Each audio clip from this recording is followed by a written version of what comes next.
Who am I? You sure you want to know? The story of my life is not for the faint of heart. If somebody said it was a happy little tale, somebody lied. I will never forget these words. With great power comes great responsibility. Who am I? I'm Spider-Man. Welcome to Now Playing's Amazing Spider-Man retrospective series. Can Spider-Man come out to play? Part of the Now Playing Marvel comic movie series. The real crime would be not to finish what we started. Hosted by Jakob. I told you he's not a menace. Stuart. Oh, Rosie, I love this boy. And Arnie. Tells me you're brilliant. He also tells me you're lazy. Come to NowPlayingPodcast.com every Tuesday and Friday for another Spider-Man movie review, ending in a week of release review of this summer's The Amazing Spider-Man. We're gonna have a hell of a time.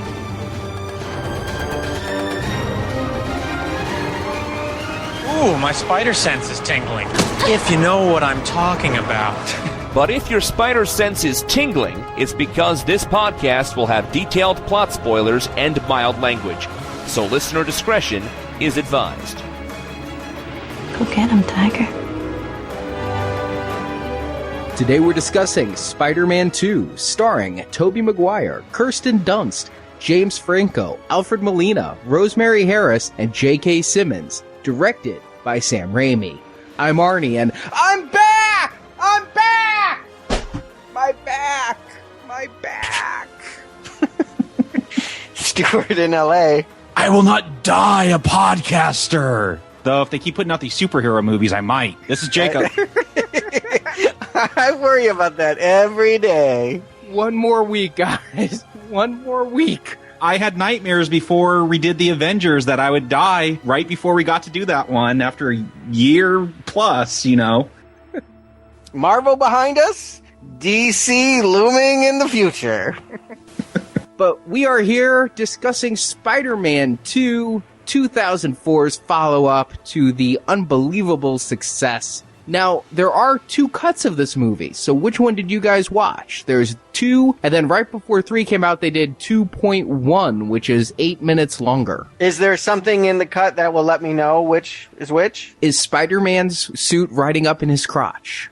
Yes. I didn't watch that carefully. I had to think about it. On the elevator, right? Yes, on the elevator. Yes. If it's riding up in his crotch, that is the theatrical cut. Okay, I saw the theatrical. As did I.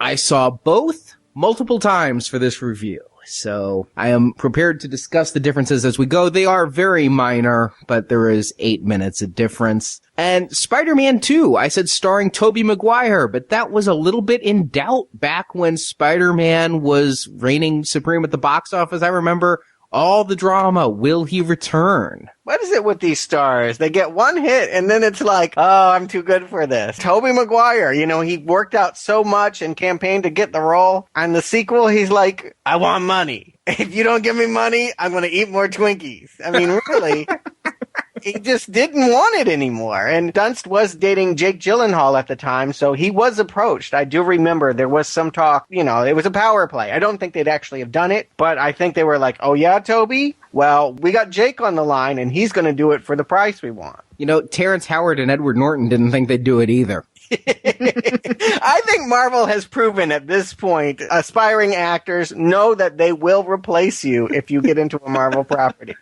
But as for Toby, I have to say, all the bonus features I've gone through and everything, I'm really wondering what is true and what isn't. Of course, the story at the time was he hurt his back on Seabiscuit, and the whole my back was kind of a clever joke because he was saying that he couldn't come back and do those stunts because he had sustained a bad injury riding that horse. There's no way I can do it. I've hurt myself, except if you pay me $10 million.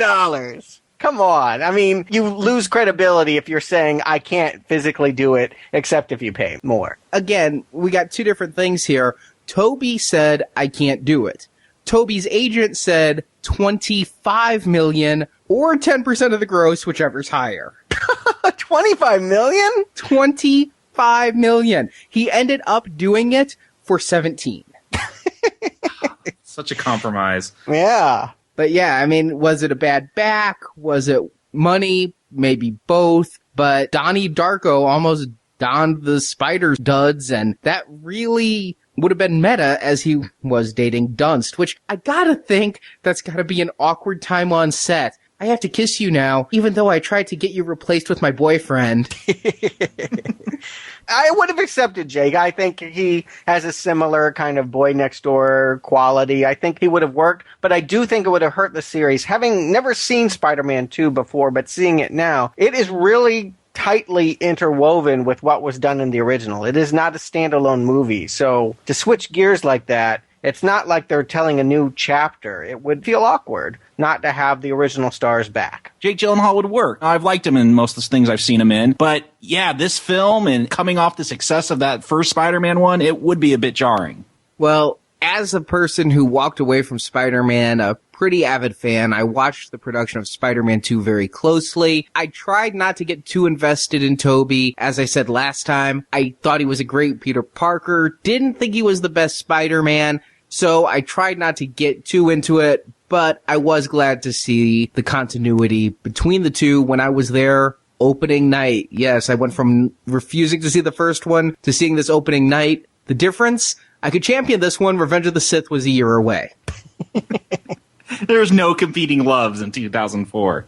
I missed this entirely. You know, this was the year before I became Stuart in LA. I was working and saving money to make a move, and I don't think I saw many movies in 2004 at all. So I can't even tell you when this came out. Obviously, I knew it came out in summer, but I don't recall it at all, except reading on Best of 2004 list how this was great, and some even said the greatest superhero movie of all time, but I missed it until this week. I heard those same claims. Best superhero movie ever. I didn't see it when it originally came out. I got married late 2003, 2004, still, you know, the starving newlyweds, didn't have a lot of extra income to go see movies, working a whole lot. So there's a good year or two of films that I'm behind on, but I did eventually see this, got it on Netflix and watched it, but a few years after it originally came out. See, and I'm really, other than Star Wars films, not the type to see films multiple times in theaters, unless I'm reviewing them for now playing, but I saw Spider-Man 2 3 times that summer, twice locally, once opening night to see it, once with a friend who'd come to town visiting, and then I actually made the trek to an IMAX up in Chicago and saw it in IMAX as well. That's why you're the fan. Gotta ask, because you are so keen on Spider-Man, did it help that it had a more recognizable villain? You were kind of come see, come saw on Green Goblin, but everybody knows Doc Ock. I mean, he is arguably the most famous Spider-Man villain. And I found out in my research for this podcast, he was considered for the first one. It was Raimi who came in and said, no, we aren't doing Doctor Octopus, we're doing Green Goblin. They had several scripts with Doc Ock, so he was a foregone conclusion for the second one. Not to say people don't know Green Goblin. I know Green Goblin. He just didn't seem the de facto answer. But yeah, I was excited to see Doctor Octopus. All the trailers had me very excited for the design they used on the arms, and Alfred Molina, loved him in Boogie Nights and Raiders of the Lost Ark. Thought he looked right for the role. That's where I've seen this guy before. You throw me the idol, I throw you the trillium. I wasn't surprised that they went with Green Goblin in the first one, but you gotta get to Doc Ock. Everyone knows who he is. Such a strange villain, kind of pudgy, wears glasses, but he's got these cool robot arms. He was always the one that actually scared me watching that 60s cartoon. There is something about the voice actor, and yeah, it's the Elton John glasses. I think that really, really did it for me. Now, he is the only villain in this movie. They actually went through many drafts and treatments where Doc Ock was going to team up with Sandman. Ah, I figured there had to be thoughts of a team up. It was surprising that they only came up with one villain this time. And much like Batman Returns, they were also going to introduce the character of Black Cat, who is perhaps a Catwoman ripoff in every way. Perhaps? In what way wouldn't she be? Let's see, she's a thief who dresses like a cat in a dominatrix leather outfit and then proceeds to have a romance with our hero. Yeah, that's Catwoman. But they ended up paring down the script and just having Doc Ock and saving the rest for possible future sequels. All right, then. Why don't you tell them what we do see here? Give us the plot of Spider-Man 2. When Spider-Man 1 ended, Peter Parker said, I'm Spider-Man. But in the 2 years in between, Peter has found being Spider-Man isn't as easy as he thought. He's continued to keep true love Mary Jane at arm's length, pushing her into the arms of astronaut John Jameson, the son of Peter's boss, J. Jonah Jameson, and Peter's only friend, Harry Osborn, is upset with Peter for not helping with his hunt of Spider-Man, who Harry blames for the murder of his father, Norman Osborn. Plus, his spider duties take up so much of his time, Peter can't keep a good job, and he's flunking out of all his classes. His hope for a passing grade is his paper on Otto Octavius, who's performing a nuclear fusion experiment. Oscorp is funding the experiment, and as Harry inherited control of Oscorp when his father died, Harry sets up a meeting between Peter and the physicist. The two become fast friends, and Otto invites Peter to be present during the experiment, but the experiment goes wrong, Otto's wife is killed, and his 4 robotic, artificially intelligent arms that Otto used to maintain a safe distance from the experiment are damaged, and become attached to the scientist and slowly drive him a bit crazy. Otto runs into hiding, but his arms convince him that Peter was the cause of the experiment's failure and that he should redo the experiment to restore his reputation. To fund the experiment, Otto starts to use his robotic arms to rob banks. Spider-Man battles Doctor Octopus, but Peter's personal problems are compounded when his powers start to fail him in combat. His self-doubt soon leaves him powerless and able to live a normal life. He starts doing well in class and attempts to rekindle a romance with now engaged Mary Jane. But when Doc Ock needs the rare element tritium to do the experiment, he goes to Harry Osborn, who makes a deal. If Doc Ock delivers Spider-Man to Harry, Harry will give Otto the tritium. To get to Spider-Man, Otto attacks Peter and kidnaps Mary Jane. This clarifying moment brings Peter's powers back in full, and Spider-Man and Ock fight, but Spider-Man is defeated. Ock gives Spider-Man to Harry, gets the tritium, and Harry tries to kill Spider-Man. But first he unmasks him and is shocked to see it's his best friend Peter under the mask. Peter awakens and escapes Harry's confinement to go rescue Mary Jane and stop Otto from performing his experiment, which will likely destroy the city. Unmasking, Peter is able to reason with Otto, bringing him back to sanity, and Otto sinks his science project in the harbor, drowning in the process. Meanwhile, the unmasked Spider-Man saves Mary Jane, whose suspicions of Peter's identity is now confirmed. And as the movie ends, Mary Jane abandons her fiancé at the altar to live a swinging life with New York savior, Spider-Man. But across town, Harry has a vision of his dead father in a mirror, and smashing the mirror, Harry finds Norman's stash of Green Goblin gear, leaving us on the edge of our seats for 3 years until the next sequel. I have to say, I was immediately happy when the movie started, when we got the opening credits that did not have Lawnmower Man Spider-Man. We had strands of a web, comic panels retelling the first movie, the Danny Elfman score. I was really happy to be back in this world. Yeah, I did notice we didn't get that awful CGI Spider-Man that, they pulled a Rocky here. They're going to recap the last film for you. I don't know why VCRs existed. VCRs were gone by this time. It's all DVDs, right? You could go rent that for $1. I think Netflix was even around. But then we get through the credits, and Spider-Man is working as a pizza delivery boy. Yeah, we're going to get in some slapstick comedy? I don't know what's going on here. This is one of the first of many cameos, I feel, that are populated. The last movie, I don't feel, had such emphasis on people of note in the pop culture turning up for bit parts. But here's Asif Manvi from The Daily Show doing some little bit about a disgruntled pizza guy. I want to know 2 things. Stuart, you've been to New York quite a bit. Jacob, I don't know if you've been. But first of all, are there any pizza places in New York that deliver 42 blocks away? And second, how can you get halfway across Manhattan, which is what 42 blocks is, in 8 minutes? By this time, were there even the 30-minute guarantees on pizza plate? Like, that was a thing in the 80s, I remember. That's, gone away, the whole 30 minutes or less. Way too many hit-and-run incidents for Domino's to perpetuate the 30 minutes or less rule. I was acquitted. But I guess they want to set the tone right away that things haven't gone so well for Peter. It seemed like he had his identity together. He didn't have his girl, but it seemed like everything else about him was in order. 2 years later, and it's kind of pathetic. This first half hour, I want to call it the Passion of the Parker. Because it's just like, your life sucks, dude. And the thing with Spider-Man is that, yeah, his life does suck. He's struggling to help his aunt out. He kind of caused his uncle's death. He's struggling to be in school and have a girlfriend and be a hero at the same time. I don't think we need to keep heaping all the bad fortune upon him. Like, that's already his deal, is that he's a hero despite the bad fortune. We don't need to make it worse. But that's what the comics are. The comics, this guy is such a born loser. They have this thing called the Parker Law. It never rains, it always pours on Peter Parker.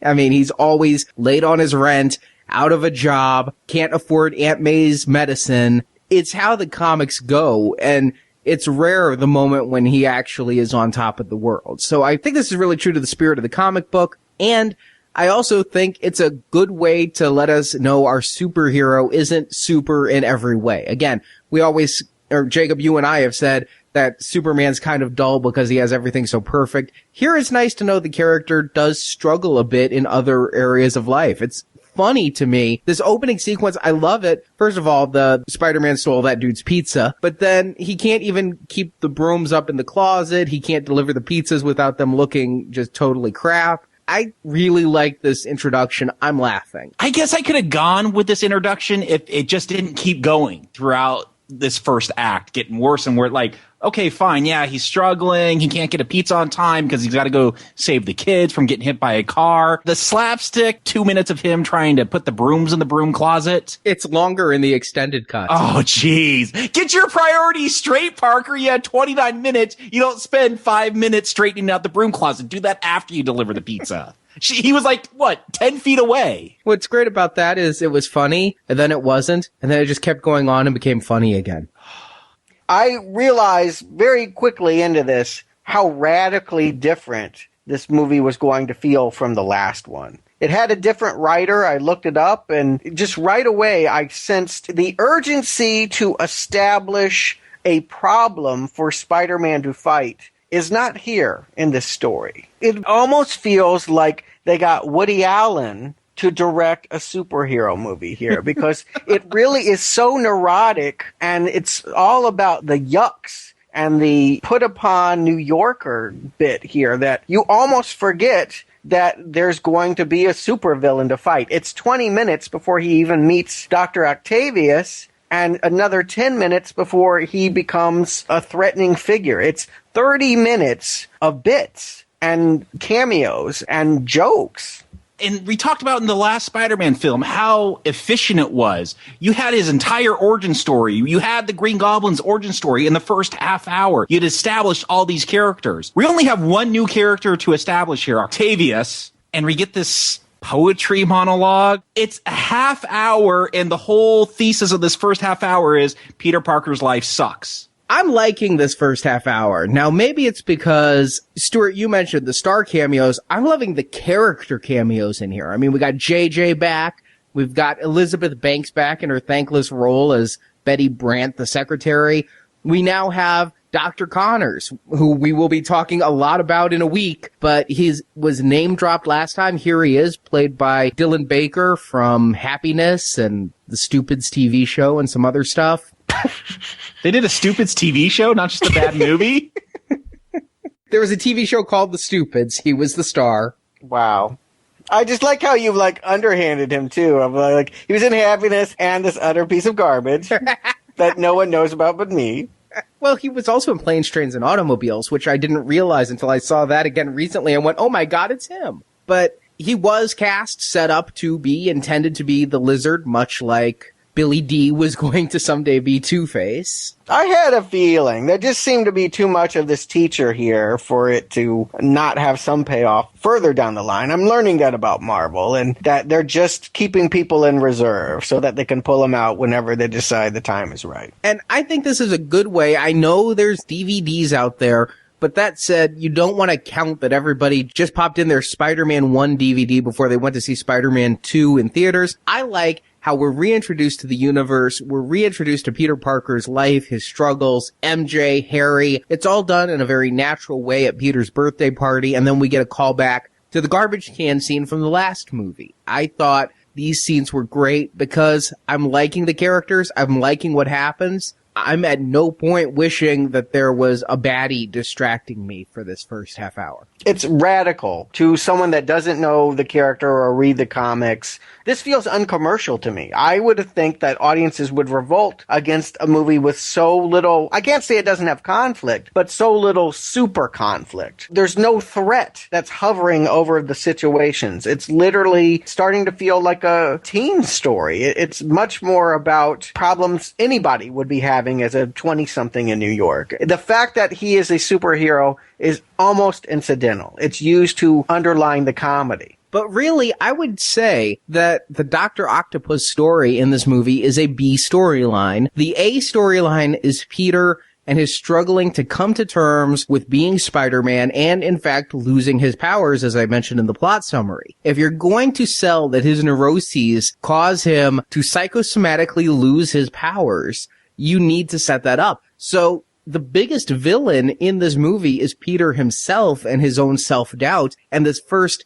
half an hour really sets that up. That's why this feels radical, because I felt like, oh, we had the origin story. I wasn't left questioning who this guy was. I didn't realize that the origin story would bleed over into this. I mean, I didn't realize how closely connected the two movies would be, and that even though it's been 2 years, very little has changed from his uncertainty. I mean, he's still the loser he was in high school. I dare say life is worse for him now that he's out on his own than when he was being bullied at school. Yeah, if the last film was all about becoming a man and going through this metaphoric puberty and learning how to take responsibility, this is a film about a midlife crisis. And I guess you could pull off an impotent superhero. They try to do that in The Watchmen, literally. But I see what you're saying, Stuart. It is radically different. It's not radical. It's just radically different. And it's taken me in a direction I wasn't expecting to go. And so maybe that's what's happening. It's these expectations clashing with the reality of this movie, and they're just not meshing. After how big Spider-Man was, this is not what I'm expecting for the sequel. Yeah, by the time we get to the laundromat and he's reading poetry, I realize how little concern there is for keeping pace with a superhero movie. And I know these by now. I didn't know at the time when I watched the original Spider-Man, but having gone through my trial by Marvel, I know how this should work. And it's just different. And it is throwing me for a loop. And I'm not saying I don't like it. I'm saying that I am stunned. I can't believe that scenes aren't being driven by narrative demands, but by what will be funny. By the same token, there are a couple minor action scenes here. There is Peter saving those kids. There's Peter trying to help with a police chase. And I have to ask, am I the only one who thinks that the CGI might have gotten a little worse since the last movie? A little? It looks bad. You know, if the other one, it looked like it was this computer-generated image, you know, in front of real-life shots, and there wasn't really the weight and physicality that you'd expect for a real-life being. This one was even more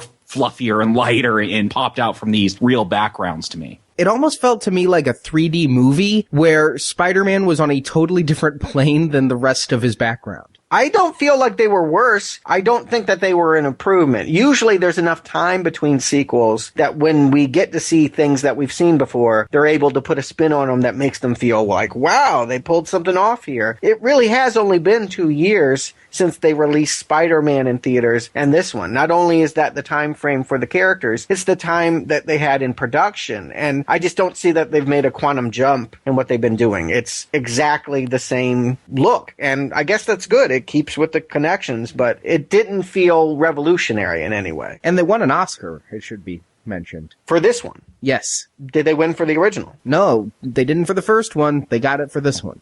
I guess it's a makeup then. It really doesn't feel any better or worse to me. But what does feel worse? Welcome back, MJ! Her wig is worse. She constantly looks like my dog when he just comes in out of the rain with that hair. That hair is just matted and stringy. There's so much here that feels nothing to do with Spider-Man I want to explore.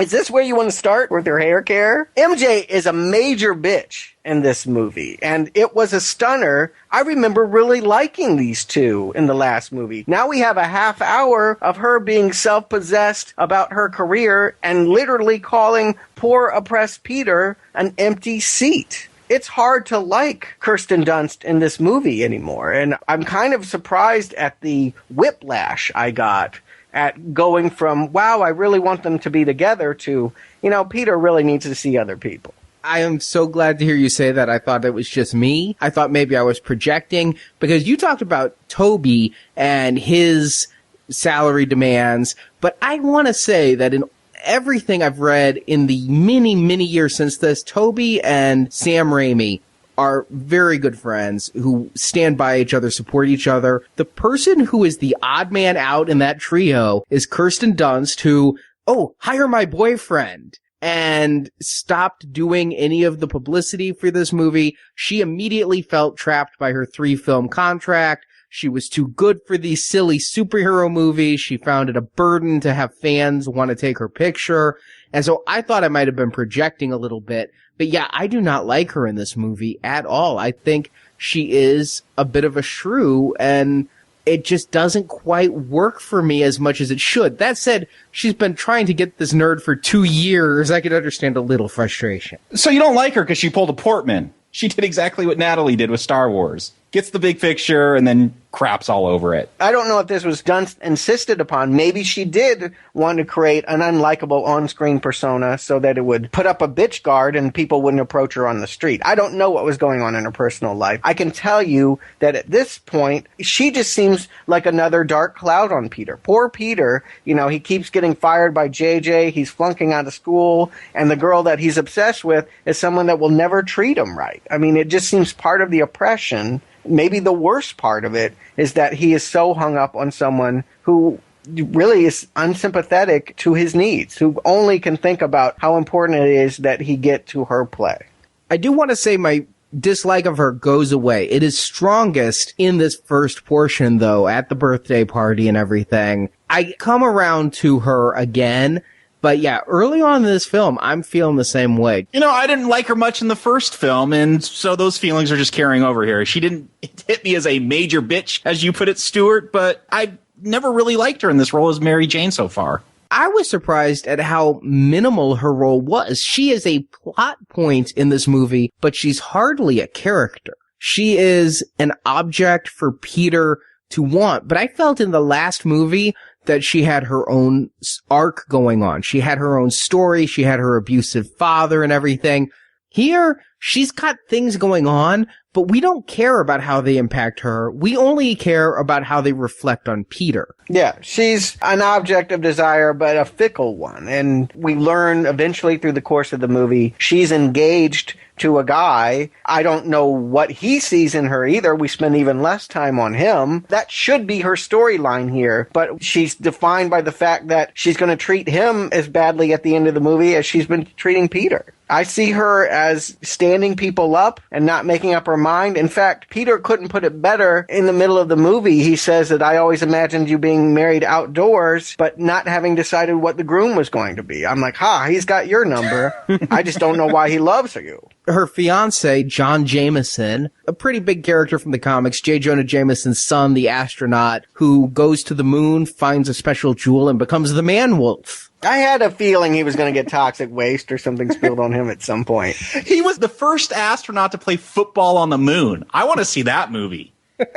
Forget this melodrama with Spider-Man. Show me that. But he's an upstanding guy. I mean, they don't sell him as a lunkhead. He doesn't even seem unintelligent. He seems, at worst, boring. But then again, she's no night out either. He is being a rather safe, predictable choice that allows her to move up a social status. But yeah, I'd love for him to turn into a man-bat or whatever the hell you're telling he's going to turn into. I'd love for him to do something in this movie because he really isn't even an obstacle for Peter. He doesn't dislike Peter. He doesn't want Peter not to hang around. She's the one that doesn't want to invite Peter to their wedding. I really feel like it's all about MJ and Peter, and this guy is just kind of watching from the sidelines. Well, Peter's other woman in his life, Aunt May, is having problems of her own. She's still grieving over her husband 2 years later and losing their house. Yeah, she's at the forefront of that. It would be a couple more years before the rest of America did.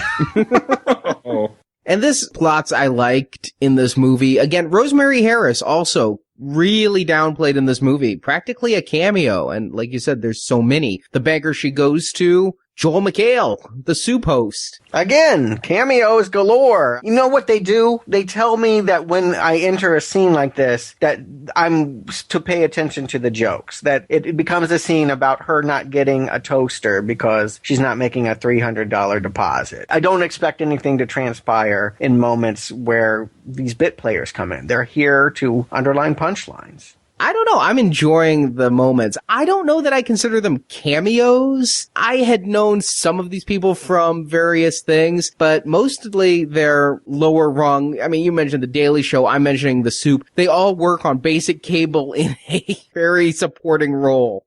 Was this one like Best Week Ever and I Love the 80s was going on when we got all these like lower rung comedians that would come into the studio, have a green screen behind them and comment on pop culture for a couple of hours? Yep, you may have nailed it with that, Jacob. I didn't even put that together, but yes. Well, then it sounds like the two of you would be pretty happy when we finally get to our A storyline with Otto Octavius and his fusion experiment.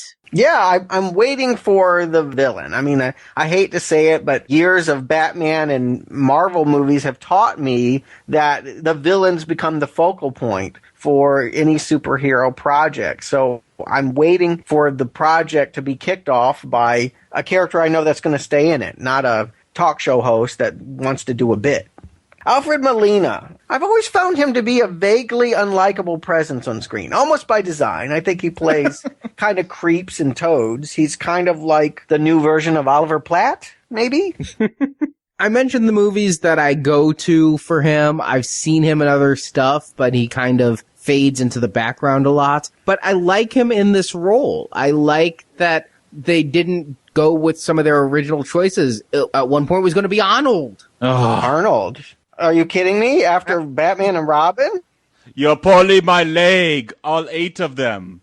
He was in office by this point. Well, remember, Doc Ock was going to be in the first movie, too. Wow. No, and I'm starting to get Raimi's formula here. But it really seems to me that when he's thinking about villains, he's thinking about casting people that are going to fit into a paternal role. That the battle always seems to be about father figures and their influence on Spider-Man as he develops and matures. And here's another father figure. It's someone that he idolizes in the scientific community, who takes a shine to him and even gives him love advice. He is, in many ways, a new Ben for him to appreciate. So I'm compelled by the idea that they're going with a dramatic actor and that the battle will be presumably a battle about ideas. You get Arnold and it's just a battle about throwing crap around. But this seems to be the formula here. He makes sense if you're going to go with Willem Dafoe. He's of that caliber. He's a character actor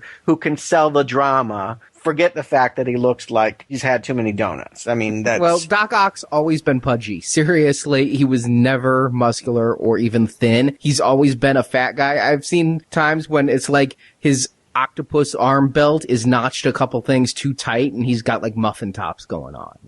It's to the character that Alfred Molina has moobs. You know, Stuart, you say that you like that there's these themes of fatherhood carrying over. I don't like that. I mean, that's great. Character-driven villain. I'm all for that. I don't need Arnold with his puns. But I just watched a movie about Peter and a surrogate father figure and coming to terms with that, and that father ends up being evil. And do I need that again in another film? The next one, you said earlier, you feel like this is a continuation of the origin story. And yeah, maybe you're right because they're still retreading that same old material. I'm right there with you, Jacob. It does feel like we never left Spider-Man. The origin story is still being told. I agree completely. And I walked out of this movie the first time saying, you know, it feels to me like they did the same thing that they did the first time, only better. Because here with Octavius, I feel we have a much more well-defined villain. We all carped on the Green Goblin's outfit last time. I personally felt that Green Goblin was underdeveloped because he was trying to have his origin story, while Peter's origin story was far more the focus. Goblin kind of showed up at the very end and is like, now you have to join me. It really splits the movie down the middle. Here, Peter has his origin story, and while he's still coming to terms with his powers and it still feels like an origin story, we get to see Doc Ock having dinner. We get to see him with his wife. We get introduced to his experiment. His theories on poetry. Yes. I like all this. I'm becoming invested in him as a character. And then at about the 45-minute mark, when he finally turns evil, I'm really feeling like he got his due in an origin and that he is a badass villain because those arms really rock. I love those arms. I mean, they are just so well designed, so well created. I think the arms could be why they won their Oscar because from CGI to puppetry, that is just a masterful vision of how they work with him. I just am in awe of the fact that they could make Doctor Octopus, who I always thought was a little bit silly, and make him menacing and cool. Arnie, I agree. This is a better villain than Green Goblin. I love how they play up this horror aspect. There's a great scene later on in a hospital where it's straight out of a horror movie. Like, that's what I expect Raimi to do, knowing he comes from The Evil Dead, even those are a little bit campy, but it's still a great horror scene. What holds me back from really loving Doc Ock, wanting to get my arms all around 8 of his, is that it's a better version of Green Goblin. Yes, it's better, but it's a copy. Again, here's a character who becomes a villain because the technology drives him crazy. Like, the arms are talking to him and convince him to be bad. Let's get into this. I unfortunately feel like I'm going to be giving you a little bit of pushback here, Arnie, because Doc Ock is a problem for me in this movie. I went into this hoping that he would, in fact, be a better, more badass, as you put it, villain. I don't even know that he's evil. I think that he's blinded by his hubris. They continue the themes about great power. He gets a taste of what it is to hold the sun, literally, and doesn't want to let that go. But I don't really know that he's a threat to the whole world. I don't feel like he's evil. I'm not even sure why he ultimately needs to fight Spider-Man other than some contrived reason Harry provides. So let's get into it. We'll start with the arms. You say you love the arms. I thought the arms were almost as weird as the Green Goblin mask. Why would you take 4 mechanical applications and stick them in your spine to do an experiment? That seems weird to me. It felt like an odd moment that that's how he was going to create a renewable energy source. Stuart, this is you not being a comic book superhero person, because I understand it's ridiculous and absurd, but it's Spider-Man. I'm just going to go with it. Yeah, I'm the same way. He needs arms that react to his thought. I'm down with it. I'm fine with it. In fact, the fact that he controls them by thought and yet they're artificially intelligent on their own is the reason he becomes a criminal, or at least criminally insane. I think that at the time of his accident, he loses his mind because he's got 5 different minds vying for control in there. He's kind of schizophrenic, much like the goblin gas made Norman mentally unstable. Here, these arms make him mentally unstable. And yeah, if you're going to start questioning the basis of some of this, you got to give it that gimme at the beginning. You just have to. Okay, I just needed you to tell me that there's no reason to like it beyond the fact that it looks cool. It kind of looks cool, but it was weird. You know, they have this demonstration. He's going to talk about how he creates a renewable energy source. I don't know what the octopus arms have to do with what he's doing. What is he doing there? How is he manipulating it? It doesn't matter, is your answer. They don't really flesh that out. Oh, I need these arms to do this experiment, but the experiment, we're going to shoot some lasers into a rock, and it's going to turn into a sun. Why did you need the arms for that? To hold the sun? I don't know. I think it's all metaphor. It's the idea that he has the power of the sun in his hand. He doesn't want to give up power. His desire for that power turns him into a monster. But he himself is not a bad guy. Well, keep in mind, they're not controlling the sun themselves. What they're doing is controlling the device, the big thing that creates the suns. They're Otto's way of interacting with all he needs to at the speed of thought to control the experiment. They're not creating the renewable power source. Okay. Any more than a hammer creates a wall. It's a tool to get a wall built. Okay, so I thought it was initially interesting that the arms had a mind of their own, and he has his own mind. Do they actually manipulate his thoughts like they would the sun? Are they like scrambling his brain? That's kind of how it plays to me later when he busts out of the hospital. Yes, they're scrambling his brain. The arms are telling him to do things. The arms are in his head. He's hearing voices and he's mentally insane after the inhibitor chip is fried and the arms fuse to him. I really like the idea of thinking about someone attached to a mechanical device that's beyond their control. To have a symbiotic relationship with a monster is always kind of a Jekyll and Hyde fascinating concept. I found the way that this played out here was really weird. Also, I mentioned during the opening credits I was happy to hear Elfman's score back. But as a big Hellraiser fan, I was in theaters the very first time scratching my head like, am I hearing what I think I'm hearing? It's the Hellraiser score, Hellraiser 2, in fact, in this scene and many others. Really? Da-na-na-na-na-na-na. That thing? Not that one.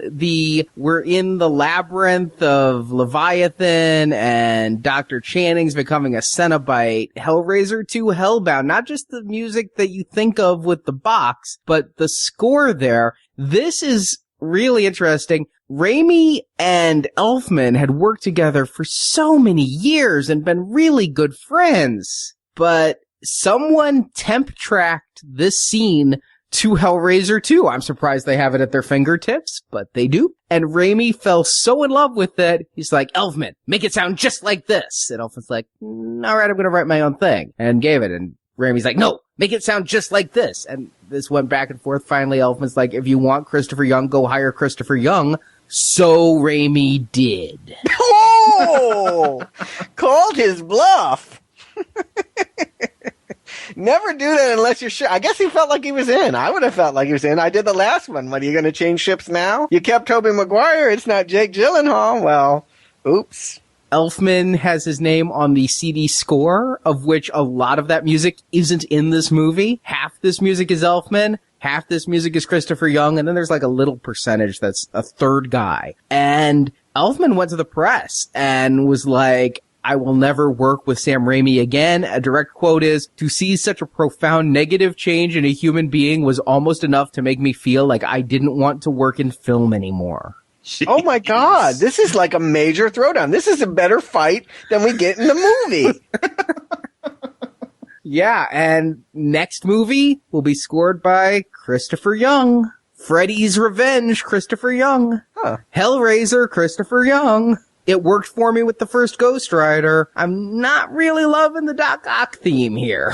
Honestly, I didn't notice any variance in quality. It's a testament, I guess, to the final thing that it all feels of one piece. I don't feel like it feels patchy or that two different people have different ideas about where to take it. I didn't notice the score. It felt like more of the same. I think part of the reason I'm so taken with this is, Jacob, you mentioned how it's like a horror film. This is the first time in two Spider-Man films, not even counting For the Love of the Game, that I feel Raimi is back being the Raimi that I grew up with and loved in Army of Darkness, Evil Dead 2, and Darkman. Raimi's just going crazy with the cameras and the arms. It is like a horror film, and not like any horror film. It is like Evil Dead 1 and 2, and making me very happy for that. It's doing something I never thought could be done. It makes Doc Ock scary. Yeah, that's what I like, is that he is scary, but here's another problem for me. You know, we talk about symmetry and fathers and sons and great power and great responsibility. We now have our second film where the villain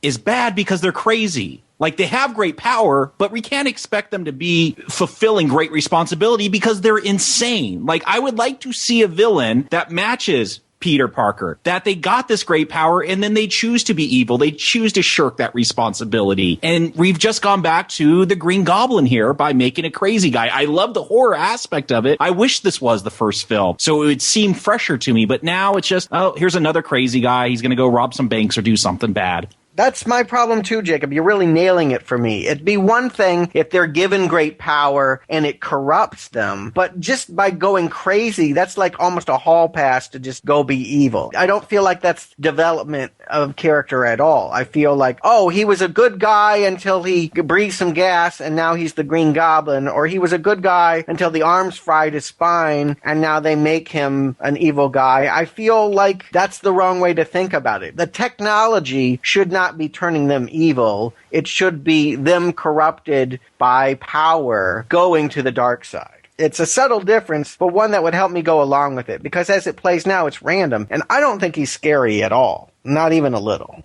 Come on, the hospital scene, tell me that doesn't have an eerie vibe when Octavius is unconscious on the table and his arms are killing the doctors and nurses. Yeah, there's the nurse who's getting dragged away with her nails digging into the floor. Ugh.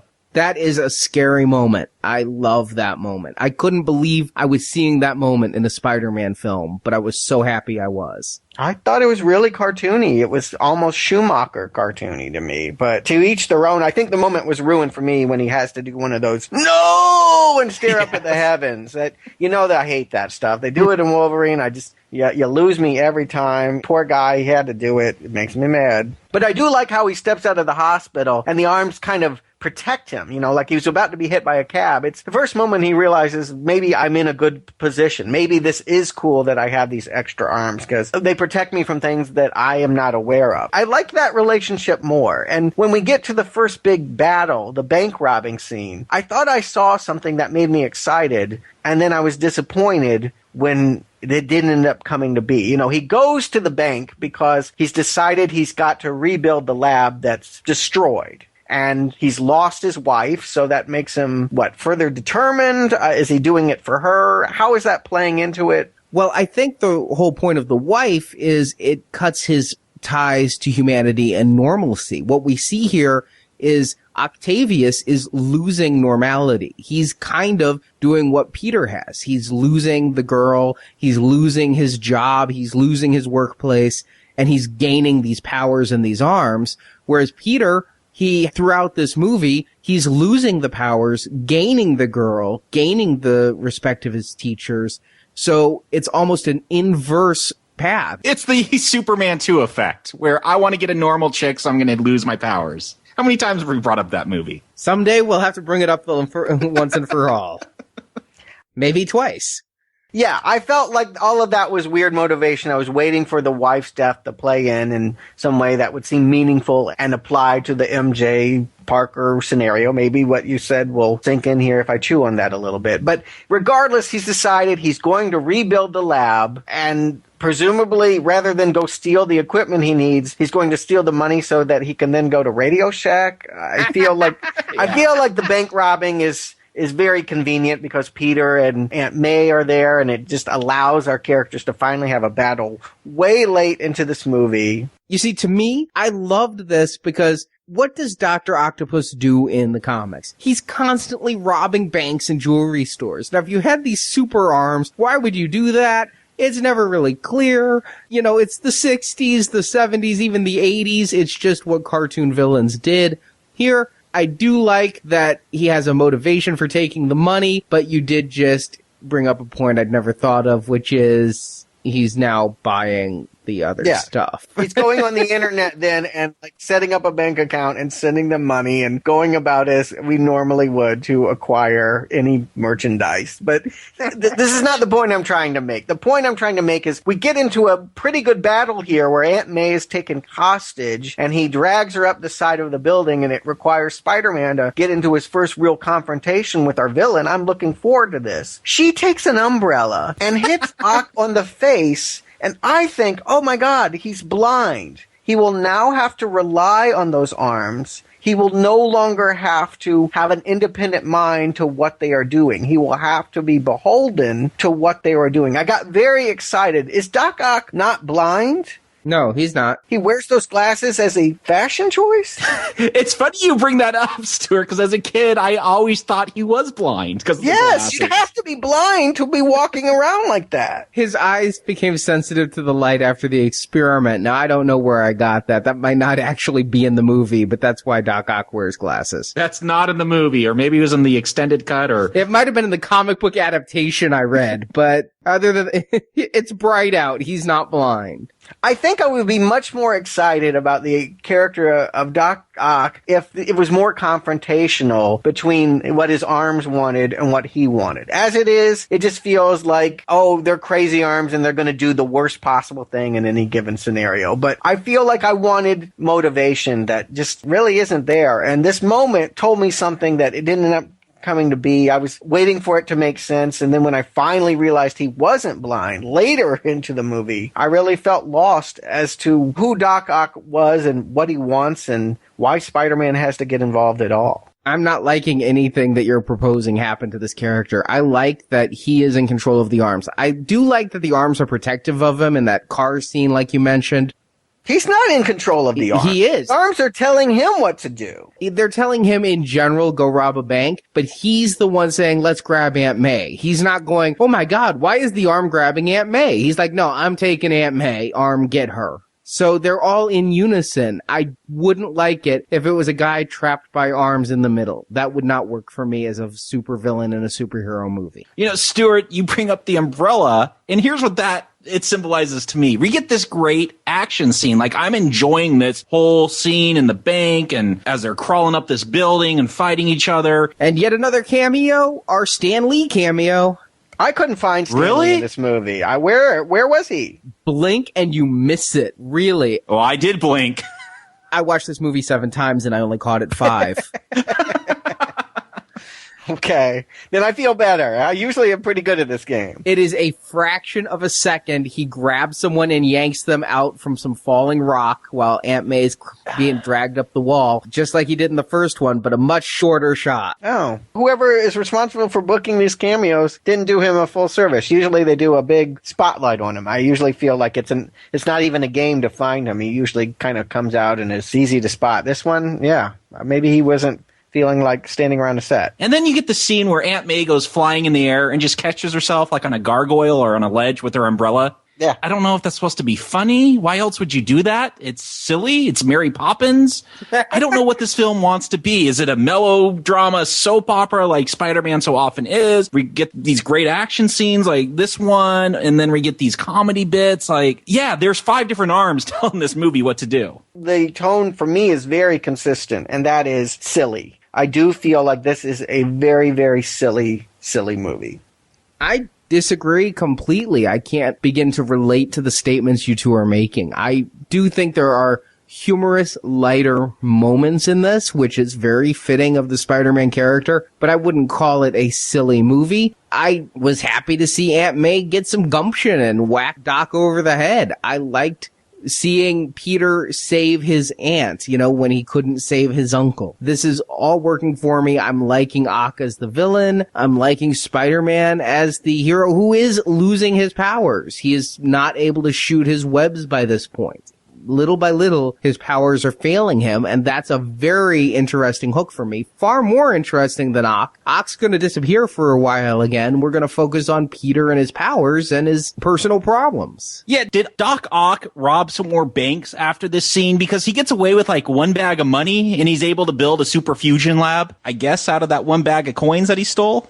It so doesn't matter. I mean, that's what I realize is by the time Doc Ock comes back in the picture, anything that I was hoping to be or his personal conflicts or whatever he was going through, it doesn't even matter. You're right, Arnie. What they care about here is Spider-Man. His problems, his powers.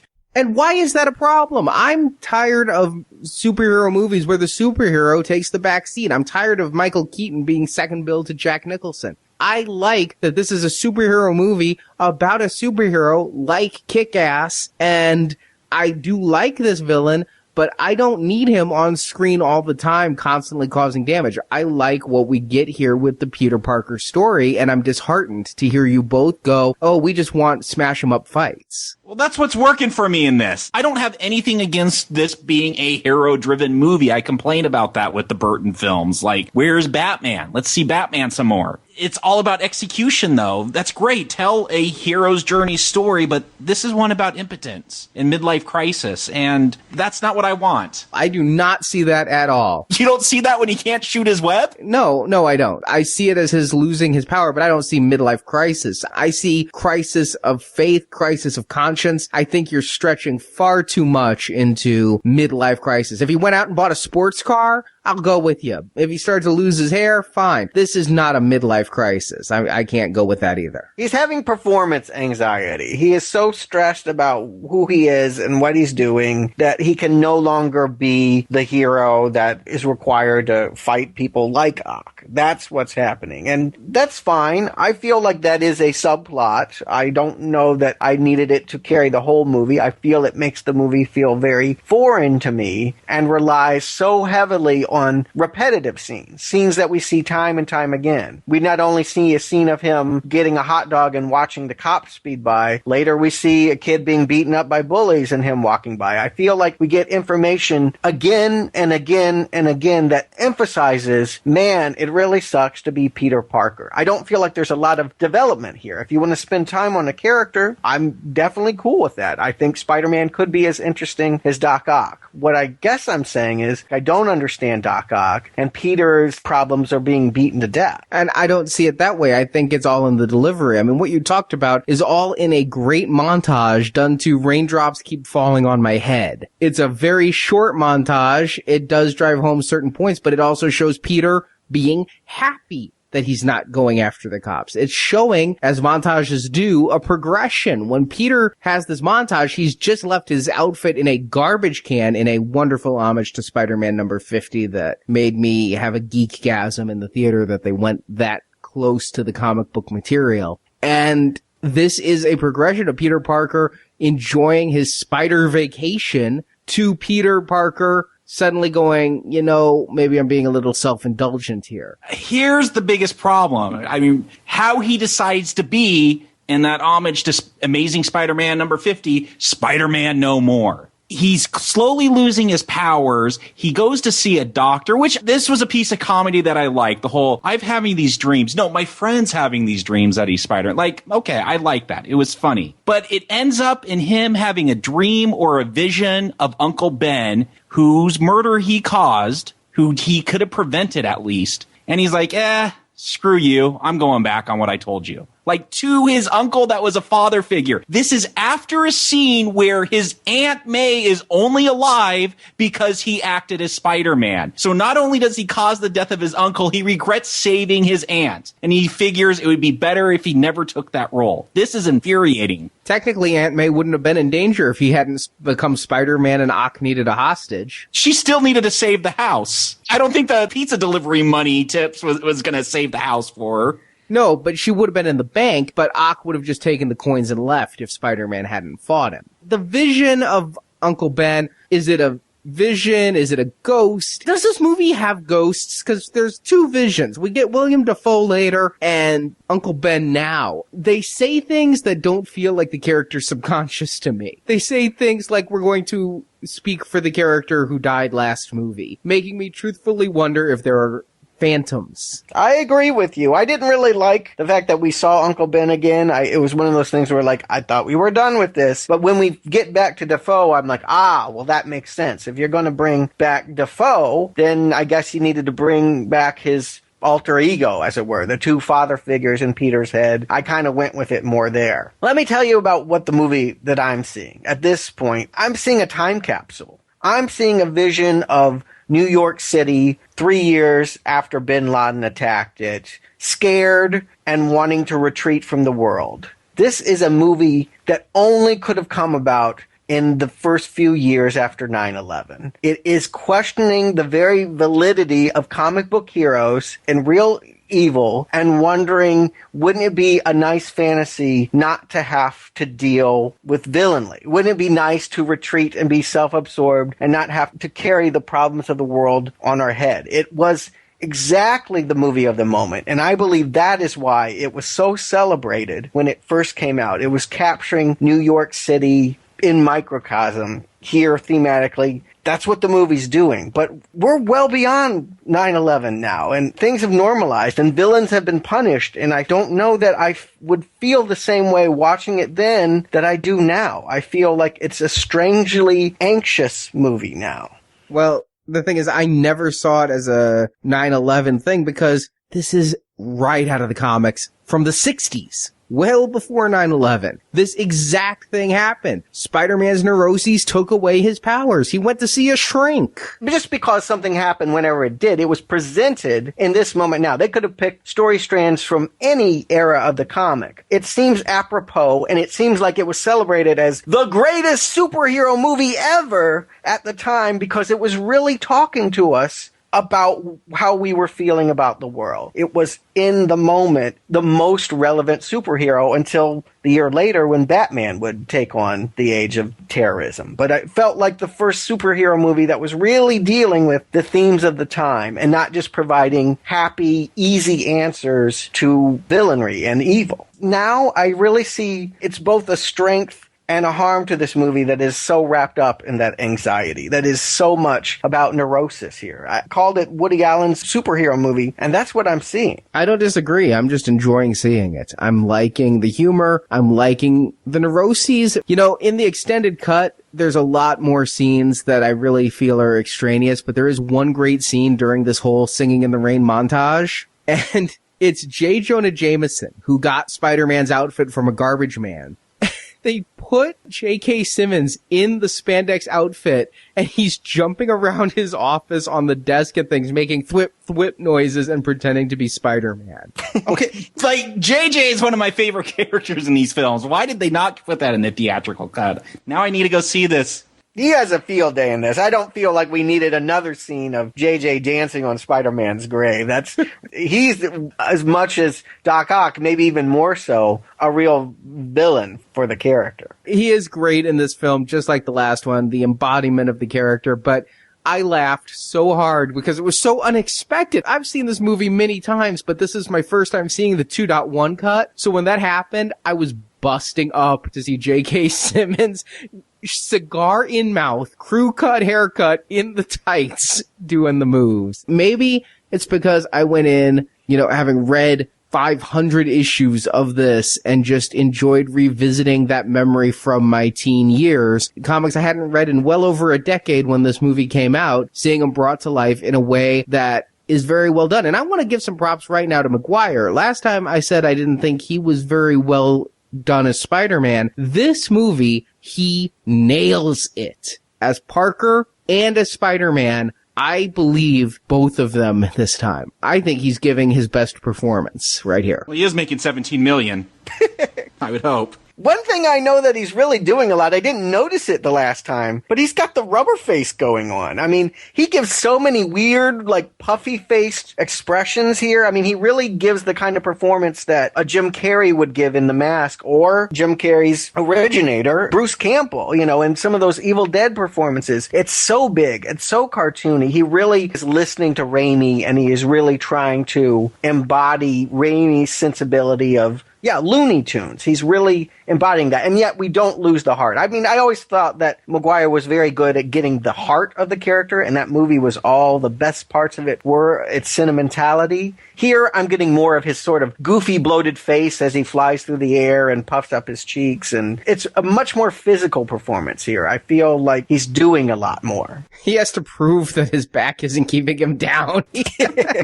But you know what? You said Bruce Campbell. I hadn't thought it, but you're right, because if you watch the first Evil Dead, Bruce Campbell is kind of a pansy guy. His name's Ashley. He just doesn't seem that tough. You fast forward to Army of Darkness, he's got a chainsaw for a hand and he's kicking ass. You're right. This time Maguire has made that step that Campbell made, and so I'm buying Maguire now as a hero and yet still as a nerd. When he's walking down the street with the glasses on, I just love that scene because he's so dorky, and he's like some of the biggest nerds I've ever known. And yet when he's doing the heroic things, like later on when he's saving the bus, I buy him. I think Maguire is owning this movie, and that's a lot of the reason why I'm going with it. I don't disagree. I think he's good here, and it's a problem only in that he is so altruistic. I feel the same way about him as the last movie, but the people around him are such disappointments, particularly MJ, that it's tougher to watch him get the crap beat out of him. The original was a fantasy, and how do I overcome the problems around me? This one is, you can be all the power in the world, and it doesn't change the fact that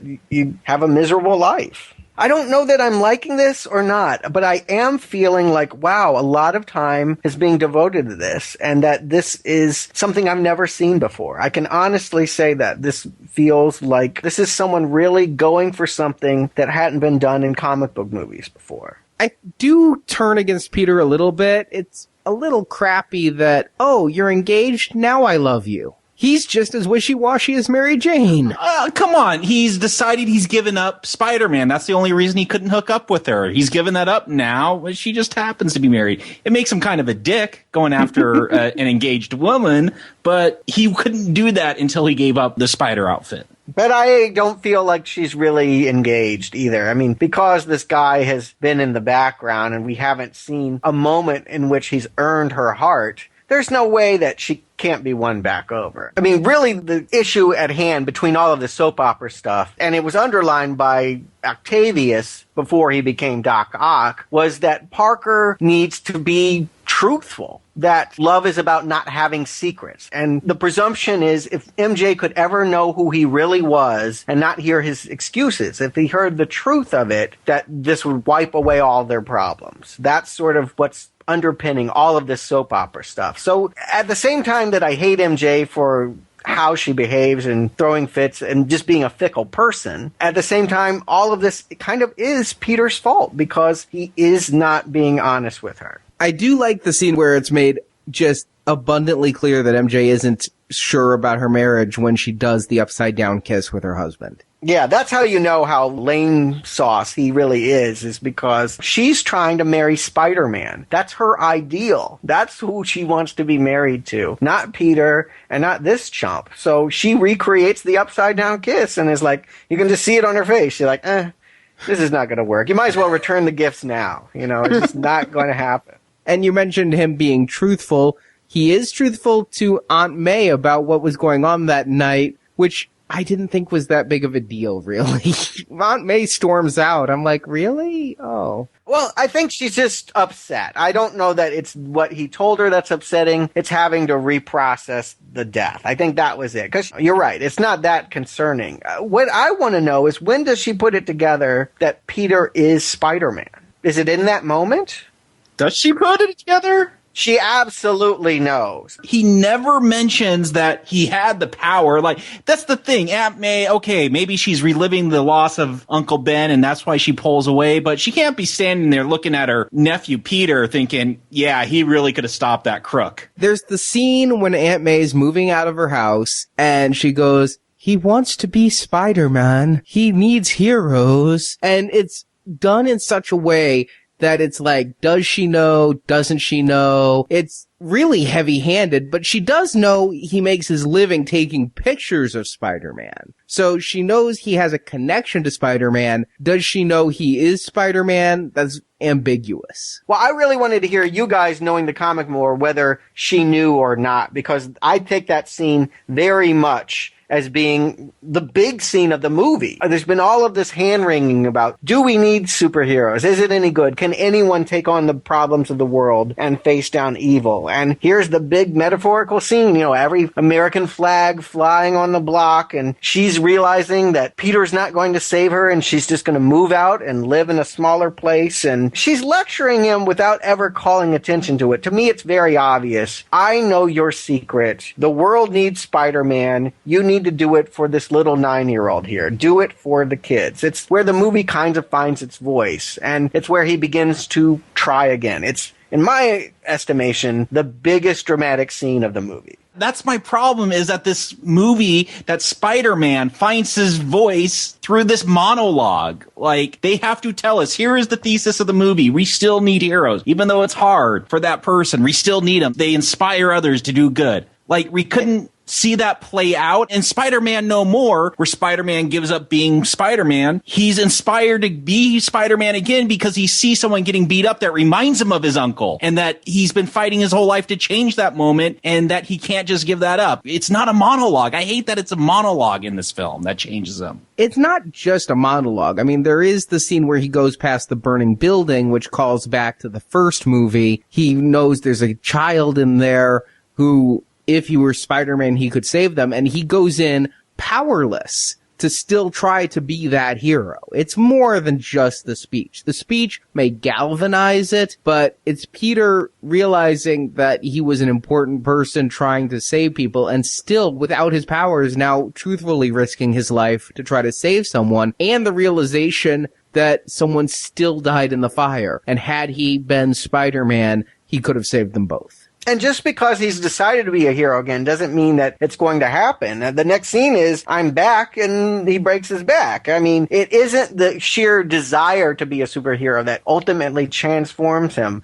My theory on this is it had to be MJ. At the end of it, she's the reason he's Spider-Man to begin with. The reason why he was standing underneath that genetically created spider was to take her picture, and he only got to do that because he had the gumption to go and ask her for it. She's the driving force to all his powers. She is why he is Spider-Man, so that when she's finally taken hostage, that is what finally allows the web-slinging juice to start flowing again. But he had already decided at that point, even though his powers weren't fully back, I got the impression they were somewhat back, because he came to that cafe to tell her, no, I don't love you. I can't be with you because I'm going to be Spider-Man, even though my powers aren't fully here. That was a little confusing for me, is because he's in that fire, he's doing things no human could do, right? He's holding himself up with one hand, throwing a child with another. No human being could do that. It's intermittent. It's not like he ever lost it completely. It's not, I stepped into the crystal thing and got zapped, and now all my power has gone away. It is, sometimes I can't get it up because I'm so stressed out. And so, in certain moments he can rise to the occasion, but he can't rely on himself to consistently be the guy who can get around town. He could be in mid-swing and it gives out. That's the problem. What really gives him the impetus to believe in himself and be that character, it's all psychological. He could always do it all along. It was MJ is in danger. It had to be that. Nothing else was going to work. We wouldn't accept it that Doc Ock had just broken into another bank and he was going to do it. It had to be because MJ is in danger. You know, it's a beautiful looking scene. That Peter, he's talking to MJ, trying to have the talk. His spider senses go off. He jumps, grabs her just in time to stop this car from smashing into him. And it's beautiful looking. Except it makes no damn sense. Doc Ock is going to get Peter because he's been told that's his connection to Spider-Man. That's how he can find Spider-Man. And then he throws a damn car at the guy, not knowing he has spider senses, and he'll get out of the way. You know, I hadn't really thought about it, but yes, he does not know that Peter is Spider-Man. Because Harry, at this point, does not know that Peter is Spider-Man. It would be more helpful at this point if Harry did. But he does not. And so, you're right. He was almost going to kill his only lead. Still a cool looking scene. He's not in his right mind. But it is very cool looking. It really a good scene. And we get Mary Jane back in danger, which, again, another callback to the first movie. And in that cafe, she showed she had suspicions that Peter was Spider-Man anyway. We've known for a while that she knows without knowing. I mean, that's just been part of the fun of their relationship, is everyone is pretending what's going on is surface level when they must know deep down what he's really doing. I've thought she knew since she touched her lips at the end of the last movie. Right. But you guys have said you wanted action. The last half hour of this film, after that car goes through the window, is nonstop balls to the wall action. We get some great fights between Spider-Man and Doc Ock. They have a really kinetic fight at the top of like a clock tower. Yeah, it's not New York anymore. I was living in Chicago at the time, so I knew that they filmed part of the movie there. But I could even recognize part of our transit system in Chicago is the elevated train, that loop, that train battle that's happening, that is all Chicago streets in downtown Chicago. Yeah, I didn't think the subways came above ground in New York. They used to. They do in certain parts, but not in Manhattan. Yeah, there's nothing like what they have there. I'm with you, Arnie. I'm finally getting some action. I'm not going with the soap opera stuff, but this is some great action. This fight on the train. They do throw out a couple bad puns. You got a train to catch. It is a Spider-Man movie. Fair enough. The thing is, Doc Ock is supposed to be capturing Spider-Man alive. And nothing he's doing is showing he's trying to bring this guy in alive. You don't pull your punches on Spider-Man. You just gotta trust that when you maim him, he won't die immediately. There's no beef. You understand. They have no personal reason to fight. He is there strictly so that he can get the thing for his experiment. I see that as a problem. You don't see that as a problem, Arnie? I'm enjoying the fights. Fair enough. And Stuart, I agree with what you're saying, but I'm like Arnie. I'm enjoying the fights. It's a good scene. Well, I'm not saying we shouldn't have fights. I'm just saying the best fights are always ones that are underlined by dramatic tension. I don't care if this movie was all talk, if it had dramatic tension. The fact of the matter is, the fights, as cool as they are, aren't in service of the story that they're telling whenever there isn't a fight. When this movie came out, I'd never seen a movie fight like this one. So the fact that there is no dramatic tension between these two characters, and keep in mind, I had 30 years of history with these characters that I was carrying as baggage to see them fight. And so this fight was just really good for me, and the fact that it doesn't symbolize a child's distancing himself from his father and choosing to go his own way. No, that doesn't impact me worth one iota. Arnie, you could not care about the subtext in like a fight. There is no reason for any of this fighting. As Jacob pointed out, his job is to get this guy alive, not hurt him. But you're not going to get Spider-Man alive without hurting him, is what I'm saying. Spider-Man is tough. He's wily. You've got to just keep attacking until he's down. I think this could be an easy fix just if Harry had said, I want Spider-Man dead, and Doc Ock said, okay. I mean, I could definitely go along with it better if it was just an assassin hit. But the fact that he is supposed to be not hurting Spider-Man, he has to deliver him alive. And more to the point, he then has to take a stone and go incognito back to his Manhattan lab at the docks so that nobody notices. I mean, at this point, he's putting a glaring spotlight on himself as if they wouldn't notice anyway, even in New York, a man with 8 arms after he tears up the city where he goes next. It's not helpful for anybody to go about this way, but it is... Have I mentioned he's insane? Yes. I mentioned that is lame and that it is to the detriment of the movie that they've developed Doc Ock so poorly. Here's my question for you, Arnie. Is this train scene like from one of the comics? Because it just seems weird that he holds it back like that. He spins his webs and tries to hold it. Wouldn't he just make a big web for the train to run into and catch it? In a cutscene in the first film, he caught a helicopter that way. But then he wouldn't be Christ-like in his... Oh, I hate that. This is where I turn against this scene. I'm loving the fight. For some reason, his mask starts on fire because he has to take it off. I guess so people know he's just a kid. And then he's passed down, arms out. He even has the gash in the side, like Christ, who was stabbed in the side by one of the centurions. Like, I hate messianic poses in films. I'm not a huge fan of them. Listen to our Alien 3 podcast if you can to find that out. It's the last weekend. You better do it now. But I like it here. I don't think it's overt. I like it because it's subtle. If you're looking for it, it's there. It is not subtle. It may be many things. It may be touching. I'm not even saying I dislike it. Actually, I might be saying that. But it is not subtle. They are very clearly showing, literalizing the way that Peter has selflessly sacrificed himself for all of New York, and that New York pays him in kind. This is better than them throwing trash at Green Goblin off a bridge to have it be that they're going to stand up for him in this way. It ends up amounting to not, because Doc Ock just kind of pushes everyone out of the way. But which is what I love, is it's a callback to that first movie. It still has the we're New Yorkers who are going to stand together vibe, but here Doc Ock's like, okay, slunk. I love it. It's a great way to twist what we did last time and show Doc Ock is a better villain. I don't know. I feel like if you want to give New Yorkers their moment, they actually need to win. It's a strange choice to have their victory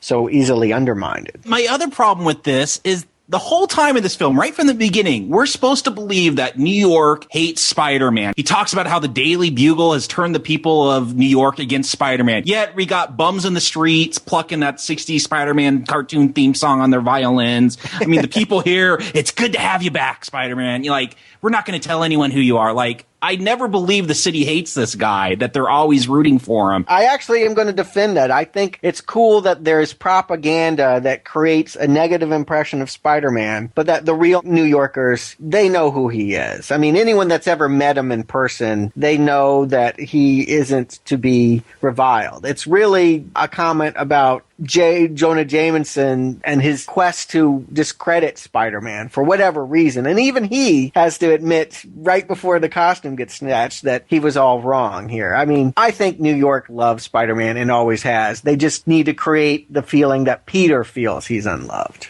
unappreciated. You know, he's suffering on the cross, not knowing he's going to be a Messiah. What about the third plot going on? And it's very much a C plot, but Harry Osborn is a thread that goes throughout this whole movie from the early birthday scene all the way through, and his hunt for Spider-Man and his wanting to get revenge for Spider-Man killing his father. I wasn't too fond of Franco last time. He also has really, I think, grown and matured. In the last movie, he was James Franco in name. Here, he is James Franco, and I'm enjoying his performance and wondering where it's going to go. It seems like got to get to that third part of the trilogy because we're not really going to get Green Goblin in this one. They're Green Goblin Jr. He seems like he's here to move the plot along. We need to get Spider-Man in trouble. Doc Ock doesn't know his secret identity, so why would he have any conflict with Spider-Man? He's not trying to recruit him for some mysterious team-up like the Green Goblin. Oh, he needs Teridium. There's only 26 pounds of it on the Earth, and Harry Osborn's the only one rich enough to get it for him. So since Harry has a grudge against Spider-Man, that's how we'll get Doc Ock and Spider-Man to fight. He just seems to be put in here to move the plot along to me.